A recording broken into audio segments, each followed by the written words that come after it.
आज के लेक्चर का टॉपिक है सुभाष चंद्र बोस और भारतीय राष्ट्रीय सेना।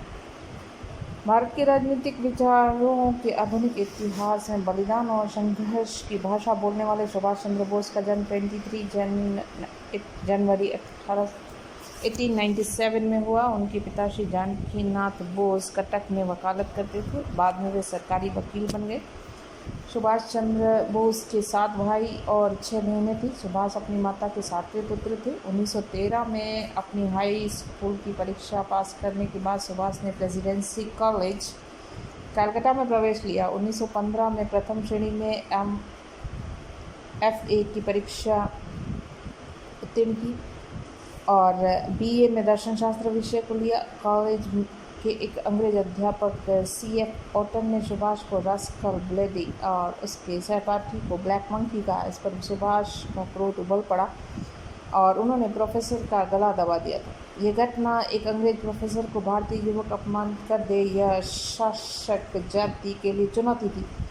भारतीय विद्यार्थियों की पहली बार अपने स्वाभिमान का ज्ञान हुआ, परंतु सुभाष को कॉलेज से निकाल दिया गया। बड़ी मुश्किल से उन्हें स्कॉटिश चर्च कॉलेज में प्रवेश मिल गया। उन्होंने BA की परीक्षा भी प्रथम श्रेणी में उत्तीर्ण की।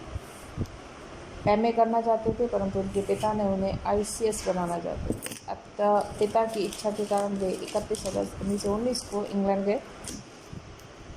8वां की लघु अवधि में सुभाष ने ICS की परीक्षा के साथ साथ कैम्ब्रिज विश्वविद्यालय से दर्शन शास्त्र में ऑनर्स की परीक्षा को पास कर लिया। परंतु सुभाष चंद्र बोस ने सरकारी नौकरी करना नहीं चाहते थे। अतः उन्होंने अपने पिता तथा इंडिया ऑफिस को सूचित कर दिया कि वे ICS परीक्षा पास करने के बाद भी सरकारी नौकरी नहीं करेंगे। सुभाष पहले और संभवतः आखिरी भारतीय थे जिन्होंने इस ढंग से सरकारी नौकरी को ठोकर मारी थी।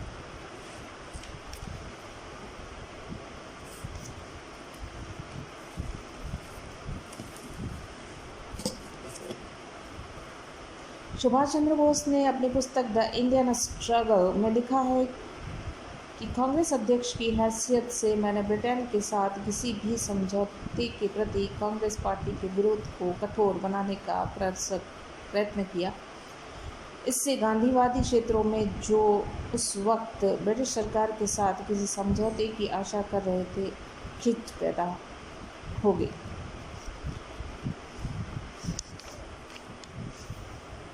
कांग्रेस के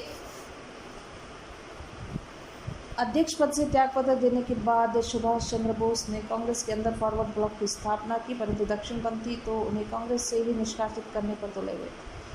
अतः उन्होंने सुभाष के खिलाफ अनुशासन की कार्यवाही कर बंगाल कांग्रेस कमेटी के अध्यक्ष पद से हटा दिया और यह भी घोषित किया गया कि वह आगामी 3 वर्षों तक कांग्रेस में किसी भी पद पर नहीं रह सकते। सुभाष चंद्र बोस पर पूर्ण रूप से संघर्ष में आस्था रखते थे। समझौता करके वो साम्राज्यवाद का समर्थन नहीं करना चाहते थे। अतः अब फॉरवर्ड ब्लॉक ने कांग्रेस से अपना नाता तोड़ दिया और यह एक ऐसा राजनीतिक संगठन था जो मूल रूप से स्वतंत्रता को चाहता था। इसके लिए कांग्रेस की तरह अहिंसा न धर्म थी और न नीति। वह पूर्ण रूप में न संगठित आधुनिक समाजवादी समाज की रचना करना चाहता। ये उनकी राजनीति का आधार था। यह संगठन साम्राज्यवाद का विरोध शक्ति से करने के लिए निर्मित किया गया।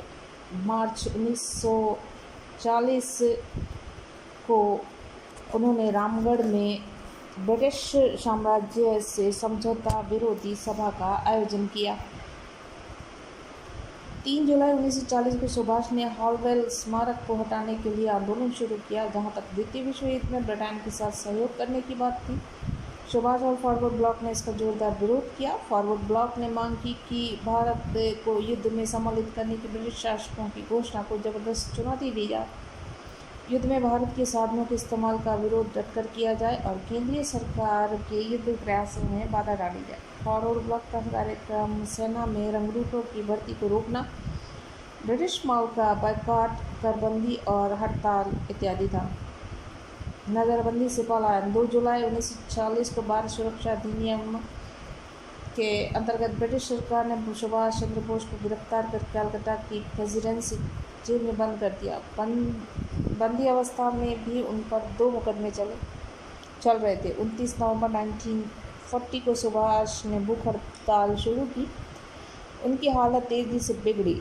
इस पर सरकार ने उन्हें 5 दिसंबर 1940 को जेल से मुक्त करके उन्हें घर में नज़रबंद कर दिया। घर की नज़रबंदी में सुभाष पर कड़े प्रतिबंध थे, अतः कुछ दिनों तक सुभाष अपने घर में ही रहे। परिस्थितियों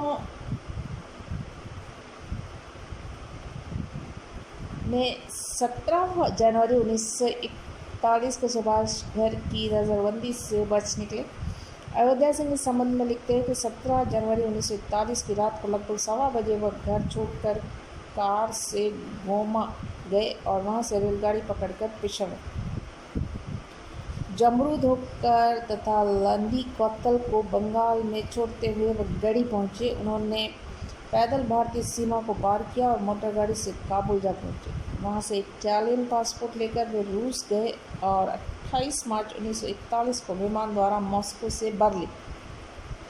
हिटलर के दाहिने हाथ रिबेनट्रॉप ने उनका स्वागत किया। बर्लिन में सुभाष बोस ने जर्मन अधिकारियों के सामने प्रस्ताव रखे। पहला, वे बर्लिन रेडियो से ब्रिटिश विरोधी अभियान चलाएंगे। दूसरा, जर्मनी में भारतीय युद्धबंदियों में से लोगों को चुनकर आज़ाद हिंद फौज का संगठन करेंगे। तीसरा, तीनों धुरी राष्ट्र जर्मनी, जापान और इटली संयुक्त रूप से भारत की स्वाधीनता की घोषणा करेंगे। जर्मनी ने बोस के पहले 2 प्रस्ताव को स्वीकार कर लिया, परंतु तीसरे प्रस्ताव पर चुप्पी साध ली। इसी दौरान जर्मनी ने रूस पर आक्रमण कर दिया। रूस मित्र राष्ट्रों के घेरे में चला गया। ऐसी स्थिति में जर्मनी ने भारतीयों की सेना गठित करने के लिए सुभाष को प्रोत्साहित किया। सुभाष का विश्वास था सोवियत संघ परास्त हो जाएगा और उनके द्वारा गठित भारतीय सेना सोवियत संघ से होकर भारत की सीमा तक पहुंच जाएगी। जर्मन सेना के साथ मिलकर ब्रिटिश भारत पर आक्रमण किया जाएगा। इसी कल्पना और विश्वास के साथ सुभाष ने उत्तरी अफ्रीका में जर्मनों द्वारा बंदी बनाए गए भारतीय सैनिकों को जर्मनी लाने का अनुरोध किया। उनके अनुरोध को स्वीकार करते हुए भारतीय युद्धबंदियों को जर्मनी लाया गया। कुछ प्रारंभिक कठिनाइयों के बाद जनवरी 1942 तक सुभाष भारतीय सैनिकों के 2 दस्ते गठित करने में कामयाब हो गए। जर्मनी में उनके नाम के आगे नेताजी शब्द जोड़ा गया और तभी से वे नेताजी सुभाष चंद्र बोस के नाम से संबोधित किए जाने लगे। सुभाष ने रोम और पेरिस में भी फ्री इंडिया सेंटर स्थापित किए। इस समय तक लगभग 3000 सैनिक उनकी आज़ाद हिंद फौज में सम्मिलित हो चुके थे। लेकिन इसी बीच उन्हें जापान से रासबिहारी बोस का संदेश मिला और वे शीघ्र ही जापान पहुंच गए। रासबिहारी बोस की आज़ाद हिंद फौज। रासबिहारी बोस एक राष्ट्रवादी क्रांतिकारी थे और उनका संबंध गदर पार्टी से था। प्रथम विश्व युद्ध की शुरू होने पर गदर पार्टी के नेताओं ने भारत में योजनाबद्ध तरीके से विद्रोह चलाने का निश्चय किया और इसी योजना का एक भाग था भारतीय सैनिकों का उकसाकर ब्रिटिश सरकार के विरुद्ध विद्रोह करवाना। रासबिहारी बोस भी इस समय गदर पार्टी के नेताओं के साथ मिलकर काम कर रहे थे और उन्होंने इस विद्रोह के लिए 21 जुलाई 1915 की तिथि निश्चित की, परंतु एक सैनिक ने ब्रिटिश अधिकारियों को इसके बारे में सूचना दे दी। परिणाम गदर पार्टी के कई महत्वपूर्ण नेता पकड़े गए, मगर रासबिहारी बोस भाग निकले। अपनी गिरफ्तारी से बचने के लिए भारत से जापान चले गए, बाद में वहीं बस गए और जापान के नागरिक बन गए। द्वितीय विश्व के दौरान 30 मार्च 1942 को राजनीतिक सवालों पर विचार विमर्श के लिए रासबिहारी की पहल पर टोक्यो में प्रवासी भारतीयों का एक सम्मेलन बुलाया गया। इस सम्मेलन में भारतीय अधिकारियों की देखरेख में भारतीय राष्ट्रीय सेना गठित करने का निर्णय लिया गया और इस सेना का उद्देश्य भारत की मुक्ति के लिए संघर्ष करना बताया गया। यह निश्चित किया गया कि जापान अधिकृत एशियाई प्रदेशों में इंडिया इंडिपेंडेंस लीग की स्थापना की जाए और प्रवासी भारतीयों को इसका सदस्य बनाया गया। जून 1942 में बैंकॉक में प्रवासी भारतीयों की पूर्ण प्रतिनिधि सम्मेलन करने का भी फैसला लिया गया। बर्मा, मलाया, सियाम, हिंद, चीन, फिलीपीन, जापान, चीन, बोर्नियो, जावा, सुमात्रा, हांगकांग आदि के प्रवासी भारतीयों के प्रतिनिधियों का एक सम्मेलन बैंकॉक में 23 जून 1942 को बुलाया गया, जिसकी अध्यक्षता रासबिहारी बोस ने की। बैंकॉक सम्मेलन में भारतीय सैनिकों के प्रतिनिधि भी शामिल हुए थे। ये सैनिक प्रतिनिधि कौन थे, इसका खुलासा करना समझिए। दिसंबर 1941 में जापान ने उत्तर मलाया पर आक्रमण कर ब्रिटिश सेना, जिसमें भारतीय सैनिकों की संख्या बहुत अधिक थी, को परास्त कर सैकड़ों सैनिकों को बंदी बनाया। परंतु कप्तान मोहन सिंह कुछ अफसर तथा सैनिकों के साथ भाग निकले, परंतु अंत में उन्हें विवश होकर अपने साथियों सहित जापानियों के हाथों आत्मसमर्पण करना पड़ा। वहाँ के एक सिख साधु ज्ञानी प्रीतम सिंह और जापानी फौजी अफसर मेजर खुजवारा के समझाने बुझाने पर मोहन सिंह भारत की स्वतंत्रता के लिए जापानियों के साथ मिलकर लड़ने के लिए तैयार हो। 15 फरवरी 1942 को सिंगापुर का भी पतन हो गया और जापानियों ने लगभग 40,000 भारतीय सैनिकों को बंदी बना लिया। इन सभी भारतीय बंदियों को कप्तान मोहन सिंह के सपोर्ट कर दिया गया। मोहन सिंह ने इन्हीं युद्ध बंदियों को लेकर आज़ाद हिंद फौज, इंडियन नेशनल आर्मी, भारतीय राष्ट्रीय सेना खड़ी कर दी। बैंकॉक सम्मेलन में इन्हीं सैनिकों के प्रतिनिधियों ने भाग लिया। ये थे कैप्टन मोहन सिंह, कैप्टन मोहन अकरम खान और लेफ्टिनेंट कर्नल एमएस गिल। प्रवासी भारतीयों का प्रतिनिधित्व के मैनन एवं राघवन, एस.सी. गोहो, एन.के. अय्यर, स्वामी सत्यानंद पुरी और ज्ञानी प्रीतम सिंह। Colonel M S. गिल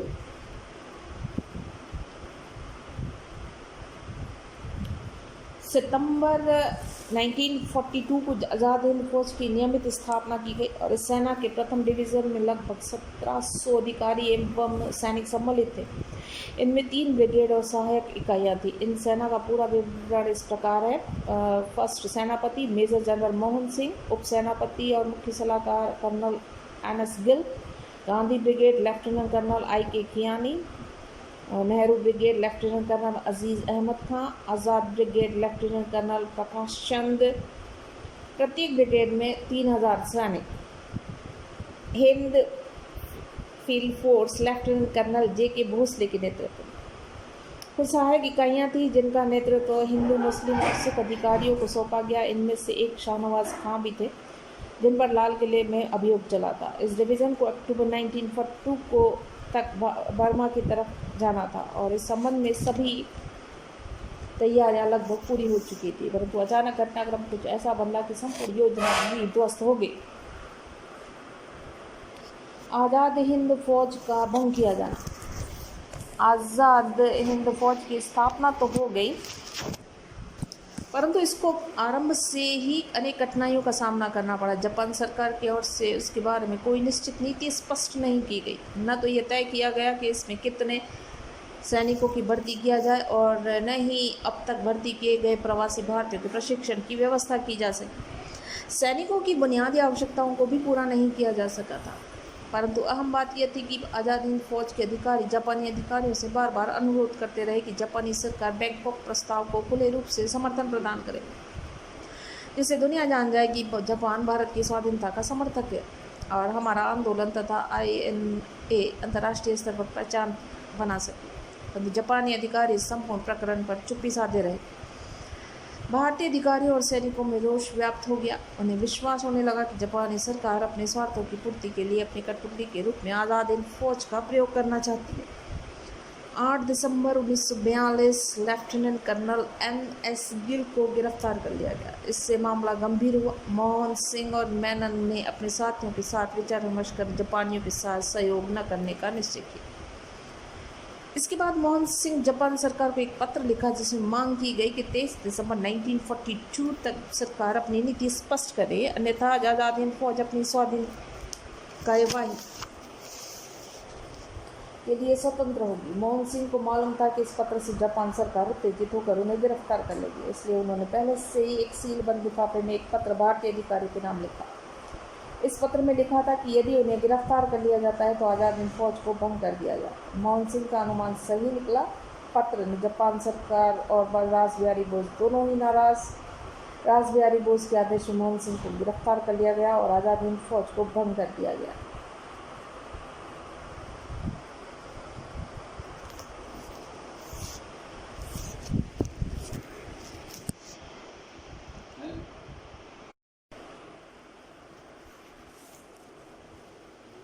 आज के लेक्चर का टॉपिक है सुभाष चंद्र बोस और भारतीय राष्ट्रीय सेना।